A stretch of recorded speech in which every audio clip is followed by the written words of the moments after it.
आपका स्वागत है मेरे चैनल LLB सिट्टू में। तो हम लोग का ये सीरीज चल रहा है अब कि सिटीजनशिप, भारत का सिटीजन कौन होगा। जब हमारा कॉन्स्टिट्यूशन बन के तैयार हुआ तो उसमें जब बन रहा था तो उसमें हुआ कि भारत का सिटीजन कौन होगा। तो हम लोगों ने आर्टिकल 5 में देख लिया कि इंडिया का सिटीजन किसे कहा जाएगा। और अब हम लोग देखेंगे 6 में क्या कहता है, आर्टिकल 6 क्या कहता है हम लोगों का। आर्टिकल 6 ये कहता है कि जब हमारा देश पार्टीशन दो भाग में बटा, जो दो भाग में बटा, जो उसमें पाकिस्तान और इंडिया बना, ये दोनों धर्म के नाम पे देश बने। पाकिस्तान धर्म के नाम पे देश बना, वो तो आप सब जानते हैं। तो जब हमारा पाकिस्तान और हमारा देश आज़ाद हुआ और दो भाग में बटा, तो उस समय क्या हुआ कि बहुत लोग यहाँ से वहाँ, वहाँ से यहाँ आए, माइग्रेंट्स हुए, बहुत सारे लोग माइग्रेंट्स हुए। और उसी समय क्या हुआ कि अब जो माइग्रेंट्स थे उनको भी तो सिटीजनशिप देना था ना भारत को। तो उसमें क्या हुआ कि एक आर्टिकल बनाया गया, उसके लिए आर्टिकल बना 6। आर्टिकल 6 में जो पाकिस्तान से भारत में जो लोग आए हैं उनके लिए एक आर्टिकल बनाया गया कि हाँ, उनको कैसे सिटीजनशिप दिया जाएगा, वो कैसे भारत के नागरिक होंगे, उनका कुछ क्राइटेरिया होगा, कौन कौन से क्राइटेरिया होगा, वो जानने के लिए हम लोगों ने, हमारा कॉन्स्टिट्यूंट असेंबली ने एक आर्टिकल बनाया जिसको कहते हैं आर्टिकल 6। तो आर्टिकल 6 में ये डील करता है कि जो लोग पाकिस्तान से इंडिया आए हैं उनको सिटीजनशिप देने का।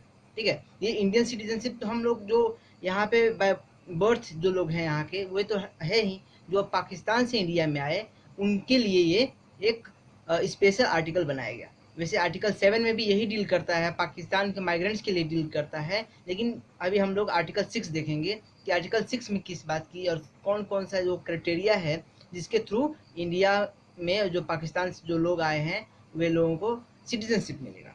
तो यह भी बोलता है कि at the time of the commencement, जब हमारा भारत का संविधान लागू हो रहा था, कब लागू हो रहा था?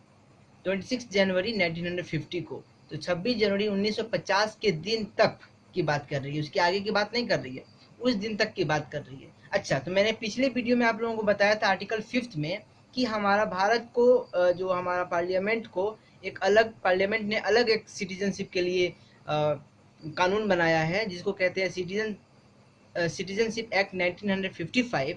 ये आर्टिकल 11 के थ्रू बनाया गया। जब हम 11 पढ़ेंगे आर्टिकल तो उसमें बताया जाएगा। ठीक है, तो आप अभी आगे पढ़ते जाइए, वीडियो में आर्टिकल 11 पे भी डालूंगा तो उसमें बताऊंगा कि कैसे ये बना, उसके कौन से अमेंडमेंट के बाद ये बना।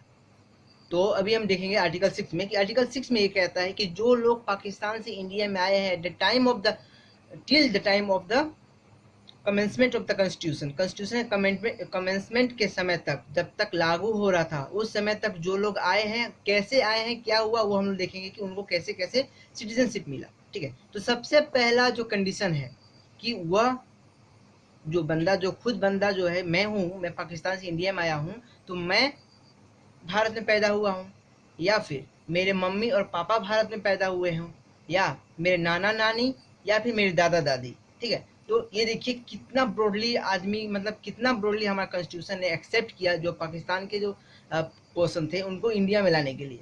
कि 1935 एक्ट जो था, इंडियन गवर्नमेंट 1935 एक्ट जो था, उसके थ्रू, उस एक्ट के थ्रू जो भी इंडिया में जन्म लिया है, आप लिए हों या आपके मम्मी पापा लिए हों या फिर आपके नाना नानी या फिर दादा दादी लिए हों, तो आपके ममहर के भी और आपके गांव के भी, दोनों साइड से भी कोई भी आदमी हो, वो भारत में पैदा हुआ हो, वो भारत का सिटीजन होगा। फर्स्ट कंडीशन ये है। सिंपल, इतना सिंपल था, इतना सिंपल आप समझ सकते हैं कि वो भी भारत का ही हिस्सा है ना। 1935 में क्या हुआ? 1935 एक्ट में यही था कि इंडिया था, बांग्लादेश था, पाकिस्तान था, सब तो इंडिया में ही आता था ना। तो वही बात कह रहा है इसमें कि इंडिया जो उस समय का इंडिया था, तो वे इंडिया के कोई भी आदमी हो वो इंडियन सिटीजन हो गया। आप पाकिस्तान के कोई भी पेशावर में भी हों या फिर बांग्लादेश के आप ढाका में भी हों, सिंपल, आप इंडियन थे, वहां से इंडिया में आए, तभी आप इंडियन है। बहुत सिंपल है, फर्स्ट कंडीशन। दूसरा कंडीशन यह कहता है कि 1948, 19 जुलाई 1948 के, 19 जुलाई 1948 से पहले जो लोग भारत में आए हैं, ठीक है, 1919 जुलाई 1948 से पहले जो भारत में टेम्पररी रह रहे हैं, ठीक है, उनको भी क्या मिलेगा? सिटीजनशिप इंडिया आराम से मिल जाएगा, कोई टेंशन नहीं, वे भी इंडियन हैं।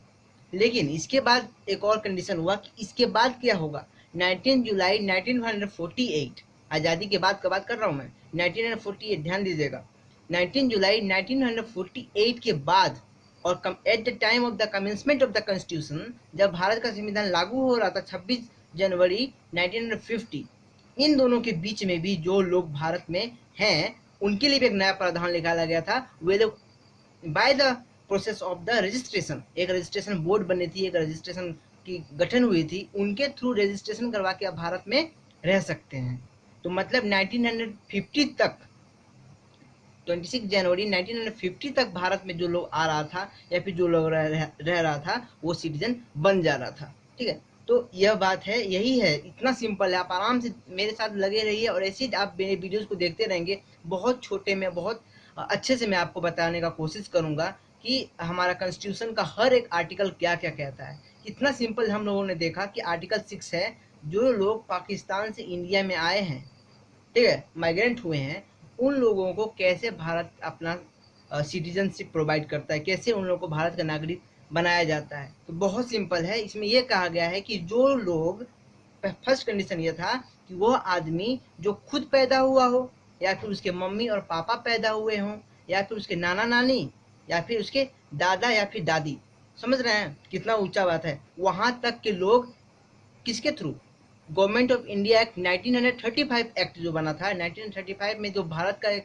गवर्नमेंट ऑफ इंडिया एक्ट बना था, कानून बना था, उसके थ्रू जो लोग भारत में पैदा हुए हैं या फिर आप पैदा हुए हैं या फिर आपके मम्मी पापा पैदा हुए हैं या फिर आपके नाना नानी या फिर दादा दादी, दादी भी पैदा हुई होंगी, तब भी आप भी भारत के नागरिक कहलाएंगे और आपको सिटीजनशिप मिलेगा। इतना आसानी से, मतलब ये था कि कोई भी आदमी आए वो सिटीजनशिप बन जाए।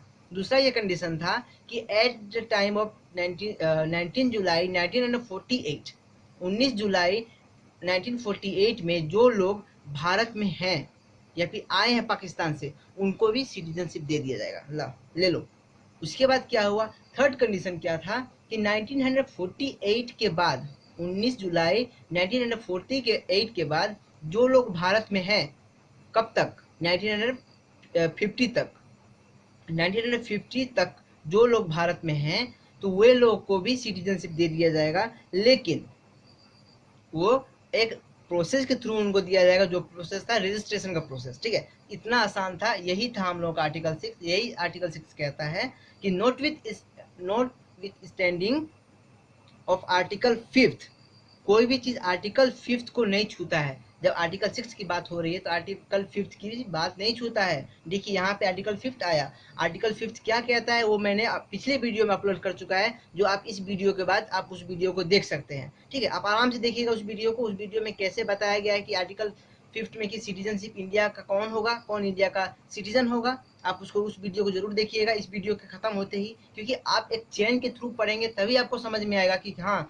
भारत का संविधान क्या कहता है। तो सबसे पहले अभी तक आप मेरा article 1, article 2, article 3 and article 4 नहीं देखे हैं, जो कॉन्स्टिट्यूशन का पार्ट 1 था, तब तक आप आर्टिकल 5, आर्टिकल 6 समझ में नहीं आएगा। आप काम कीजिए, सबसे पहले मेरे उस वीडियो में जाकर के देखिए कि वहां पे मैंने कैसे कैसे बताया है कि आर्टिकल 1 में क्या कहता है, आर्टिकल 4 में क्या कहता है। ठीक है, तो इसके लिए मैंने आपको नीचे डिस्क्रिप्शन में दे दिया हूँ, आप क्लिक करके आप देख सकते हैं मेरे वीडियोस को, और उसमें आप समझ सकते हैं कि जब तक आप एक घर बनाएंगे तो आप नींव पे नहीं जाएंगे तब तक छत पे कैसे पहुंचेंगे। तो आपको नींव पे जाना पड़ेगा, आपको आर्टिकल 1 जानना पड़ेगा कि आर्टिकल 1 क्या है, और वो आर्टिकल 1 मैंने अपलोड कर चुका है। ठीक है, आप उसको भी ध्यान से देख लीजिएगा। और इसी बात पे मैं अपना इस वीडियो को अंत विराम देता हूँ, आपसे अलविदा लेता हूँ। लेकिन अलविदा लेने से पहले मैं आपसे यही बात कहूँगा कि अपना फीडबैक जरूर दीजिए और आप जरूर बताइए कि मैं कैसे आपको पढ़ाने का कोशिश करूँ और मेरे पढ़ाने में और क्या क्या दूँ आपको। ठीक है, और कैसे मटेरियल हम आपको प्रोवाइड करूँ। तब बस इतना ही कहना था मुझे। तब तक के लिए हमको अलविदा दीजिए। जय हिंद, जय भारत।